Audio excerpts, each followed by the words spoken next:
A tots ens agrada tenir una bona climatització en el nostre domicili. Entenem per climatització el control i la gestió de la temperatura de casa nostra, tant si l'escalfem com si volem refredar-la. S'estima que el 41% de l'energia que gastem es consumeix amb la calefacció.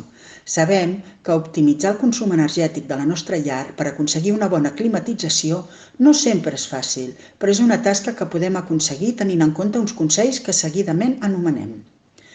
Tenir l'habitatge aïllat tèrmicament permet reduir les fuites de calor.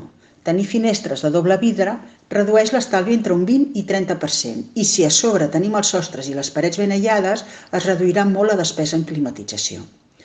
Si l'orientació del nostre edifici ens ho permet, hem de deixar entrar la màxima radiació solar possible per així estalviar en calefacció. Les persianes i cortines ens ajuden a conservar la calor durant les nits d'hivern. Quan ventilem les habitacions, és suficient amb obrir una finestra durant 10 minuts. Quan ho fem, cal tancar la calefacció. Per tal de poder regular la temperatura que volem en cada estança de la llar, és necessari disposar de termostats o rellotges programables i si volem instal·lar un equip de calefacció a casa nostra, que sigui de classe energètica molt eficient.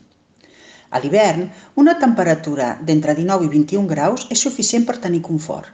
Per cada grau que reduïm, fem un estalvi del 8% aproximadament. Si hem de marxar de casa moltes hores, és millor apagar la calefacció.